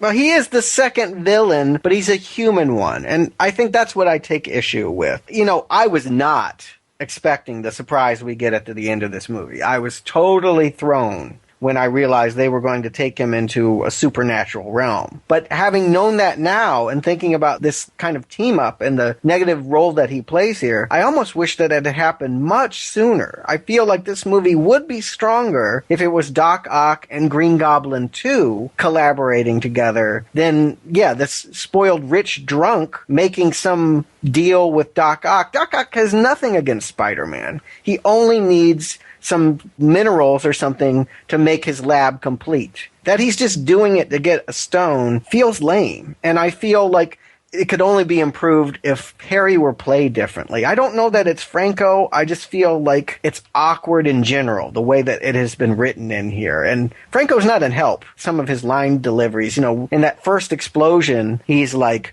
well, now I have nothing left but to hate Spider-Man. I mean, that's some bad delivery there. It's very unconvincing. I guess I also don't really understand why he's holding on so much to the death of his father. It seems irrational, and maybe that's the point. But I don't buy the idea that he really believes Spider-Man killed his father. There's no reason to conclude that. I do buy it. I mean, he sees Spider-Man over his father's dead body. Yeah, but what's the logic of that? Why would Spider-Man kill Norman Osborn? Like, what evidence in the film is there in that first film that would lead any character in that movie to think Spider-Man would kill him? Nobody even knows who Spider-Man is. So I think that Nebula's motivations go with the mask. But I am with Harry's plight. I'm with Harry's vengeance. But then he gets back and he is unmasked by Harry. And again, I'm liking Franco's performance in this, and I like his reaction when he finds out it's Peter. I agree, Arnie. At this point, I like Franco's performance. I buy that he's totally shocked, that he can't believe it's his best friend. But the scene's not allowed to go anywhere. It's,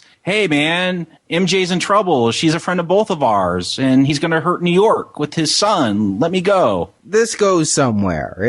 It'll be a few days when we discuss Spider-Man 3, but... Yeah, I'm going to have to wait 3 years for the next film. Well, it is establishing a relationship here, and that is they both love MJ. Franco tries to be cool about it, and he lacks the self-confidence, much like Peter, to follow through ultimately. But yes, I feel like it is a Achilles heel for both of them, and that's the only reason he lets him go. Again, MJ is the guiding principle here. Had it been anybody else, he wouldn't have done it just to stop the fusion experiment. He wouldn't have done it for any other character. He did it because it was MJ. And his love of MJ is apparently slightly higher than his hatred for his father's killer. But he finds out it's Peter and he still buys that he killed his dad? I'm glad that no future movie will have to deal with the same conflict. I like it when dynamics change. I like the idea that we've had, you're my best friend and I hate the person that your alternate identity is. I'm glad that they did it, and I'm glad that we're done with that, and I'm glad that whatever happens next, it'll be something different. But I can't say that it's totally fulfilling that it kind of stops here. I did want something to go beyond where they left it.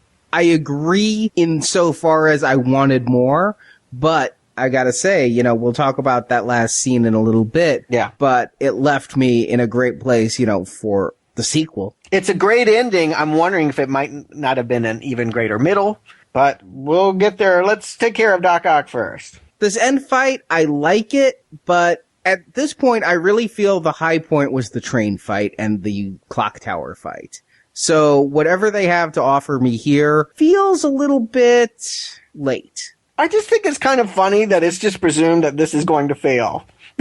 That there's no way that this genius scientist could actually get this right. They poured all this money into it. Everyone developed it, but of course it will never work. You can't let scientists experiment. They will kill us all. It's this foregone conclusion that he's destined for failure. What if it had worked? What if Spider-Man swooped in there to stop him and he actually created a renewable energy source and now the whole planet is changed for the better? Come on, Stuart. Did you see that lab? It's some, like, broken down shed on a pier. There's no way science is going to work in that lab. You're right. He was failed by his choice of location. I don't even know where you find a power outlet in that lab that he was using.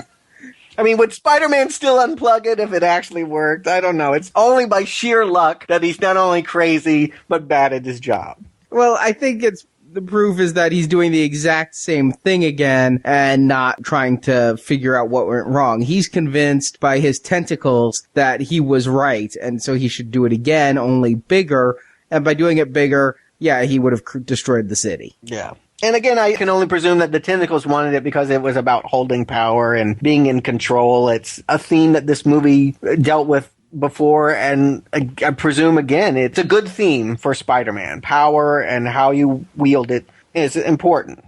But there's all this speechifying about, you taught me intelligence and privilege and all that. This is not an impactful exchange here. You know, he unmasked, he's trying to prove him something. This is not working, right? Not entirely. It falls a little bit apart here. It's very brief, but I do like that it's not just Spider-Man kicking poor Otto's ass. I like that Otto goes down with the ship. I like that Otto sacrifices himself in a last act of heroism. I like all of that. I guess I just wish there was more than, hey, Otto, it's me, Peter. Parker, brilliant but lazy. Oops, I screwed up. Let me fix this. It's a great image of him trying to hold the sun as he's falling into the water. I like it from a visual standpoint, and I agree. I like complicated villains. I like the idea. I would have liked the idea more if it had been a good guy that was struggling to use power for good, but it ended up corrupting him. They kind of half get there. I just feel like, much like Goblin, an underdeveloped villain. And it's weird that this series has the inverse of the Batman series, where those movies are hijacked by their villains, and who cares about the hero? This is the polar opposite in the Spider-Man movies. It is all about our protagonist, and the villains have nebulous agendas that they aren't very good at achieving. I don't know. I liked Ock in this. I just wish it was more than my arms will listen to me now. I would have liked just a little bit more there, but I'm not unfulfilled. I'm enjoying still this whole thing, and I like this whole movie has been. Peter's point here isn't to defeat Doc Ock. Peter's point here is to rescue Mary Jane, and he must support a building from crushing her, whereas Ock takes care of his own problem. I like that it's all for MJ. There's an iconic Spider-Man cover where he's holding up this entire wall as he's like drowning in the sewer. I felt like that was a nice homage to that iconic cover there where he's holding up that wall so it doesn't fall on Mary Jane. I like that moment. Yeah. She's learning what she always knew at that point, too. He's unmasked. So she has finally had the truth told to her. And this relationship is forever changed, too. I like that. And I haven't liked Kirsten Dunst much in this movie. I like her reaction to seeing him unmasked here. Because there's a difference between suspecting and full-on confirmation. Oh, my God, that's my childhood friend standing there in the Spider-Man outfit holding up a wall. I actually think this is her one good moment in this movie, and it's a good time to have a good moment because you need me on your side right now, MJ. I agree with you, Arnie, because the next time we see her in this film, I'm going to hate her. We cut from this. I feel like this film really learned from Return of the King. We're going to have like 6 or 7 endings. We defeat the bad guy. Now we got to resolve Mary Jane marrying football astronaut man. And it turns into a rom-com where she's running through the streets of New York. She realizes it's wrong. I did like the moment with JJ. Call the caterer. Tell him not to open the caviar. Like, some great humor there. You won't find me saying there's a moment with JJ I dislike. Even these moments that I hate the most, if he's in there, I can't totally hate it. But then the slow-mo running through New York, in the wedding dress. I know who my real lover is. I don't like romantic comedies. I don't like this. You're a jerk. You couldn't sit down and tell football astronaut man that, you know what? I like someone else. It ain't going to work out. She left him a note. Well, it helps that we don't know who he is and don't have any feelings about him whatsoever, right? Like, no one has any feelings about this guy, good or bad, other than he is a guy who has just been left at the altar, and that makes us sympathetic. But beyond that, he's rich, he's been to the moon, he's privileged, he'll be all right.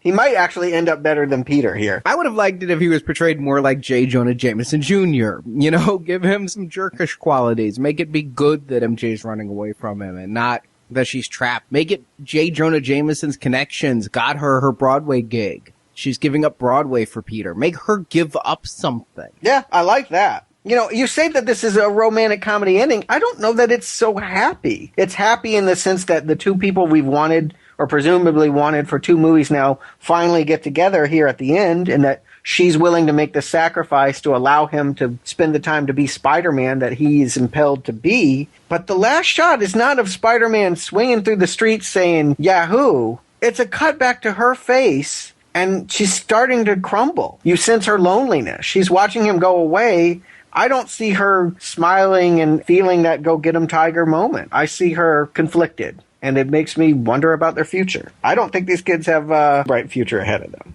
When I saw this in theaters, I saw that as go get him, Tiger, and saw her kind of like, he's so dreamy at the end. But watching it now, you are right. There's something about that last look. It's very foreboding. These movies end sadly. The last movie ended very bittersweet, and this one too. They don't end on high notes. You think they do, because it's always paired with Spider-Man acrobatics. But the truth of the matter is the personal stories are always a bit remorseful. None more remorseful than Harry. Indeed. Who gets the visit from the ghost of Father Past. I was so delighted. I wanted to see Defoe again. I didn't know that I wanted to see him again. But here he is, and without that stupid mask. He's creepier in this one scene than possibly even Doc Ock's arms, and those were pretty creepy. So is this a ghost? Is this Harry's inner psyche talking to him? I have to believe that the only way I can understand this is that when he became the Goblin and split in 2, there really were 2 of him, and that the only one that died when the glider collided into him was Norman Osborn. But that Green Goblin is, yes, some phantom other that is seeking a new host and maybe can't be killed. I don't know. It's a weird moment. There's no way it can be Harry's inner thoughts. There's no way that Harry's inner thoughts knew about a secret lab behind the mirror. They never alluded to the fact that he knew his father was Green Goblin. They could have set it up that way. I never saw a scene that set it up that way. To me, Green Goblin is a phantom guiding him into being, 2.0? Well, that is the same mirror where we had the wonderful Defoe versus Defoe scene last time. Right. I'm going to go on the presumption, and everything I've read supports this, but this was my presumption before my research. There are no ghosts in this movie. Watching it this time, kind of wondered, but this is, again, Harry had a break in his psyche. It's a bit of a genetic madness carried down from his father. His father, he wasn't a nice guy pre-Green Goblin serum, and post, he just became a real ass. He's a drunk. I mean, it shouldn't be underestimated how much he's been drinking in the second half of this movie. And in fact, he throws his glass at the mirror, and a mirror where the Green Goblin spoke to Norman. I doubt if this was planned, but I love the fact that the Green Goblin spoke from a mirror that hid the Goblin's lab. That is an ingenious retcon. Mm-hmm. So I take it as it's Harry's fractured psyche. I mean, it's not like Norman says anything Harry doesn't know. He just keeps screaming, avenge me, and Harry breaks the glass and stumbles upon the lair.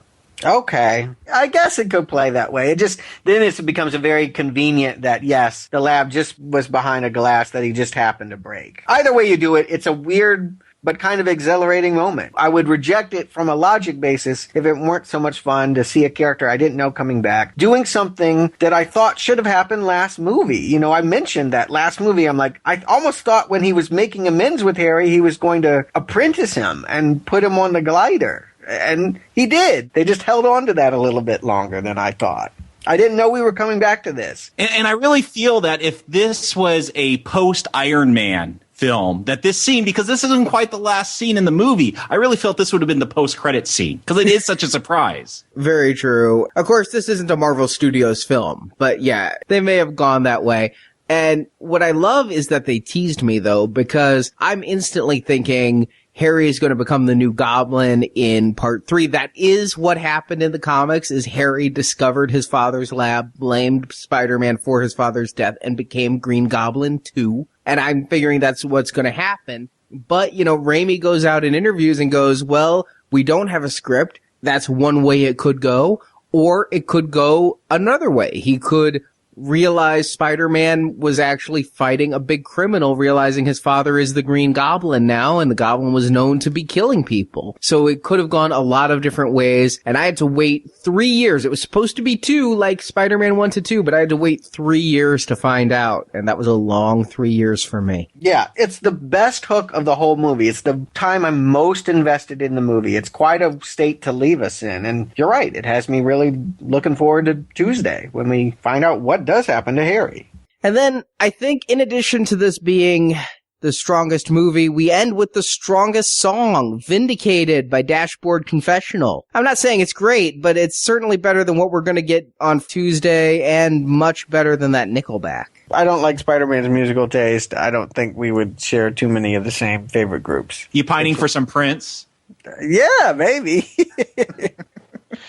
I don't know. I have Vindicated on my iPod. That's all I'm saying. Well, I really don't know which way this is going to go, which is not what I expected when we started the show. Jacob, Stuart, do you recommend Spider-Man 2? I can't believe it's close. Jacob? If you donated last time and got to hear our Thing reviews, I had some problems with the prequel because I thought it mimicked the John Carpenter film too much. And I get that same sense with Spider-Man 2, that it hits all the same beats as Spider-Man 1. Some it does a little bit better, some not quite as well. The problem is, I've already seen those beats. I'm not one of those people that put a song on repeat and listen to it 30 times in a row. I want to hear something new. This isn't a film for me, but there is an audience for this film. This is like the WWF. Last film, we saw some wrestling, but this one embodies the WWF for me. You get the melodramatic soap opera scenes throughout this, and that doesn't work for me, but I know that works for people. Sounds like, Arnie, it really worked for you. And I hate WWF, I just want to say. I okay. Freaking hate it. But your analysis is pissing me off. I'm sorry. But no, what I'm saying is that's a big draw. People say, you know, wrestling, it's soap opera for guys. And a lot of times when you watch professional sports, especially when you get to the playoffs, the way they build up the drama is they make this soap opera-esque story, the Cinderella team and the big tough team that's mean to like, there's that soap opera storytelling that works for guys just as much as women. And it doesn't work for me, but there's an audience that likes that wants this Woody Allen take, as you said, Stuart, on our superheroes. I don't like that. I'm willing to admit that. But I like the action scenes here. You know, I'll sit through all the banter on the microphones between matches to get to the fights and enjoy those. This is not a strong recommend for me, but I'm willing to recognize that a lot of people will like the dramatic moments in this movie. They don't work for me. I think for a lot of people, it will work for them. And if they don't, well, there's some damn good action scenes to muddle through those dramatic scenes and get to, and they're a lot of fun. So I'm going to give this a weak recommend. Stuart. Oh, this is the moment, huh? This is a coin flip. I am yet again opening my mouth, not sure how I'm going to go here. But when I'm processing the movie, here's what I'm thinking. I am, one, impressed that this made so much money. I would not have thought that mass audiences would want a superhero movie structured in this way. And I do think that it benefited from being so close to the wounds of 9/11 and being able to respond in some ways about our recoiling from the horrors of the world and encouraging us to find the superhero within. I think it was the right movie at the right time. We're not quite in that time anymore, and I don't feel like the emphasis is right on this movie. It feels oddly paced, and there's nothing about the drama that I dislike. There's nothing about the characterization or what they do that I dislike. What I dislike is what it doesn't give me and the way that it doesn't put this together. I think my closest comparative here is Ang Lee's Hulk. This is not a recommendable movie for me. It's the next best thing. It is an admirable failure. It does not work in the ways that I need the story to work, but I am very impressed with it. And I think it ultimately will come down to how much you love Spider-Man. If you love Spider-Man and can't get enough Spider-Man, this is the movie for you. But I wanted a battle. I wanted Spider-Man and something else. And it's because that something else was weak that Doctor Octopus ended up being such a non-issue to the story is going to just prevent it from making it over the hill and being a recommend. So mild, not recommend. Strong recommend. Strong recommend. Now, maybe it's because, like Stuart said, I like Spider-Man. And I think after the first movie, most of the country liked Spider-Man and couldn't get enough of him. But, you know, the extended cut of Spider-Man 2 is called Spider-Man 2.1, which makes this Spider-Man 2.0, and I think that's very apt. It is an upgrade over the last one, and I liked the last one a lot, but this one is even better. Wow. We get a better Spider-Man here. We get a better villain here. We get all of the personal drama that we got through Peter's origin story, through the Peter losing his powers, regaining his powers. We get the love story with MJ that we had last time, and this time he gets the girl at the end. I saw the movie 7 times for this review, but I've seen this movie 70 times because it's on FX a lot, and I always turn it on. I think this film is exciting during the action parts, funny during the comedic parts, and touching during the dramatic parts.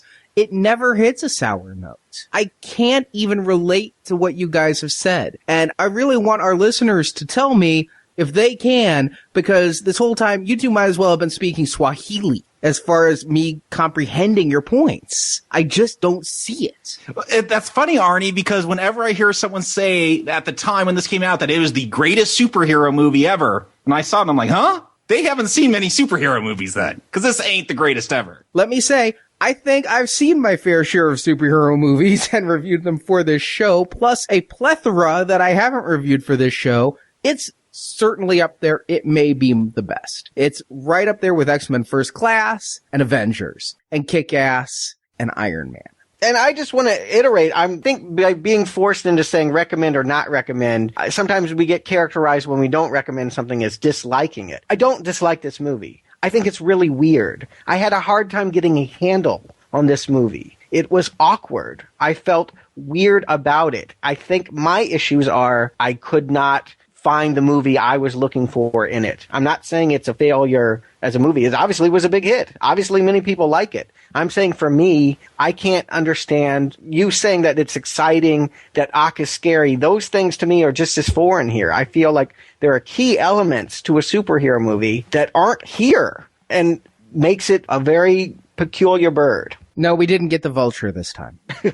But I want to stress, I'm not saying this is a bad movie. I'm saying I would not watch this again. And I'm saying I can't get enough of this movie. And Arnie, I'm trying to recognize you, and those have that same feeling. This is not a movie for me, but I could see why this appeals to others. Maybe my analogy didn't work with professional wrestling, but I could understand why people like this film, but it is not for me, and so that lowers my recommend. And I wouldn't think this movie is for me, because long-time Now Playing listeners will know me as one who may not have patience for an action movie that waits over a half an hour for its first action scene. But because of the humor, because of the romance, because of the performances, this movie carries me like 13-foot tentacles. Strong recommend. Well, it's not surprising. I do think out of all of us, you're the one that loves Spider-Man the most. To me, superheroes can be interchangeable, but for you, what I'm wondering at this point is, can Raimi and Maguire do any wrong here? I mean, can you be unhappy with this character? Is your goodwill towards Spider-Man going to carry you through all of the problems, even the problems I see that you don't? Well, the really long time Now Playing listeners will know the answer to that question, but the newer ones will have to wait till Tuesday to find out when we discuss Spider-Man 3. So Jakob, Stuart, thank you for joining me for this incomprehensible conversation. Thank you for coming on here and saying words that is like word salad that I cannot form into sentences and make sense. Well, the point is, did we find a language together? I feel like I understand where you're coming from here. I hope that a little of my point came through, even if you don't agree. No. Absolutely not. I will never cede anything that you said. Okay, cool. Your final addition in the middle of my final thought helped to clarify it. But a lot of what you've said throughout still no. That's what he's heard the whole time. When I'm editing this show, I'm just going to be sitting here going, WTF, WTF, WTF. I hope other people have heard it if you haven't. I hope that I'm clear on this. I guess we'll continue this on into the forums. But yes, next week, it's Spider-Man 3, the conclusion of the Raimi trilogy. And The Amazing Spider-Man is just about to open. I will admit that while I was a bit tepid on this reboot, the trailer that came with Avengers, all the new materials, the fact that Avengers isn't standing between me and it now, I'm pretty excited. It could work. There's many things I like here, and I think that while the idea of going through an origin story is not exciting, it does seem to like it's going a different tack with it. I mean, by exploring the parents, who we've never seen at this point, that seems to be something new in an origin. And just a reminder to listeners, this is your last chance to hear our Prometheus thoughts, our entire Alien series ending with Prometheus. I'm just going to say, my very favorite series I've ever done. I had looked for it so long, and I'm really proud of what we did with the show. I think that they're great shows, and I hope you can join us. You get those with a donation of $10 or more. Details are on our website, but on July 1st, those go into the vault with Jaws and Child's Play and all of our previous donation podcasts. And if you really want to help our show out, remember your donations do keep us on the air or the internet or the wire. $25 or more, you get all of the Alien film reviews plus 3 more, the Steven Spielberg Alien film reviews, Close Encounters of the Third Kind, E.T., and War of the Worlds. Jacob, I know you're the huge Close Encounters fan. I was the E.T. fan, and Stuart was the War of the Worlds fan, and you can hear his War of the Worlds book thoughts over at Books and Nachos. Another contentious podcast. Yes, $25 and hear us argue more. I think we broke into a fight a few times in that one. There would have been one. Yeah, it was kind of crazy. So until next time, remember, with great podcasts come great responsibility not to punch my co-hosts.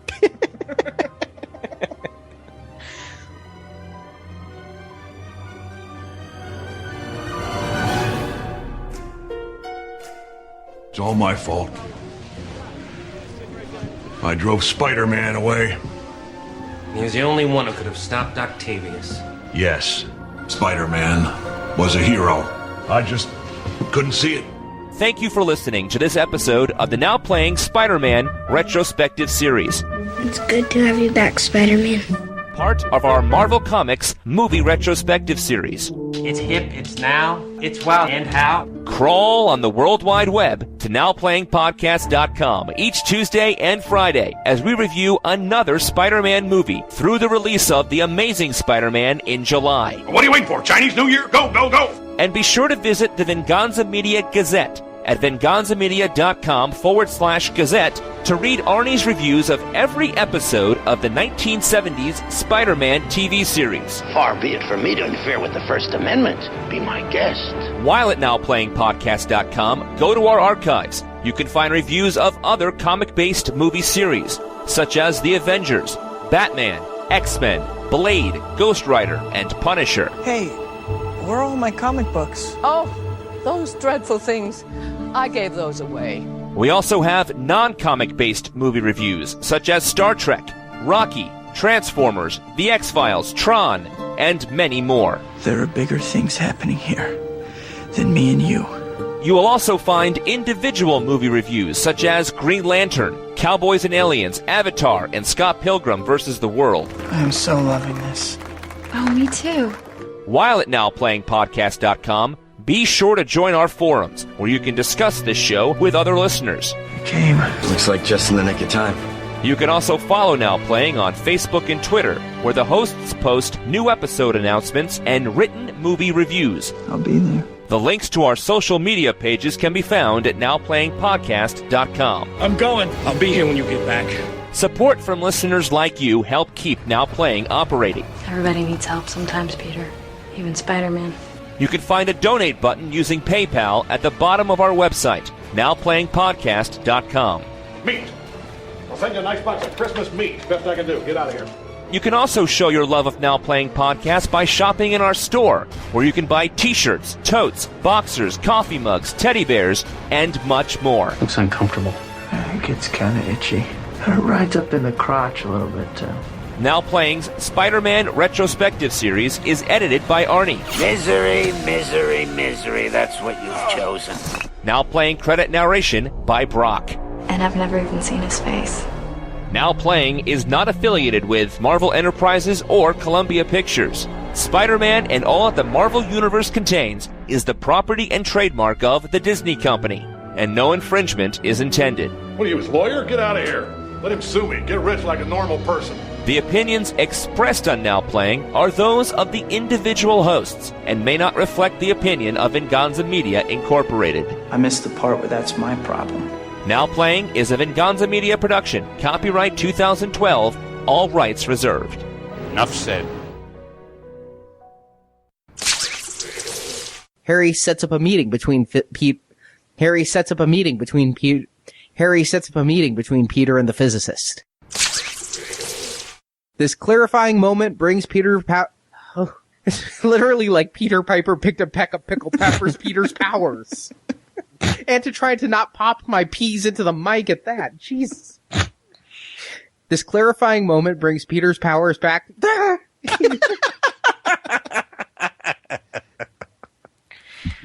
This poignant, powerful moment brings Peter's powers. It's worse because it's Peter's powers back, and I keep saying Peter's powers back. Going to pick up their video from the blue box, whatever that's called. Red box. Yeah. Blue box is what Steve Jobs sold in the 70s at MIT that allowed you to call foreign countries for free. There you go. That's trivia. You can name any color box and it was some hacker thing. Or fracker, if you want to get technical, whatever it's called. Why is your dog wearing a wig in the rain? No, my dog's a redhead. And her hair looks like my dog's hair. Her wig looks like my dog's hair when he comes in out of the rain.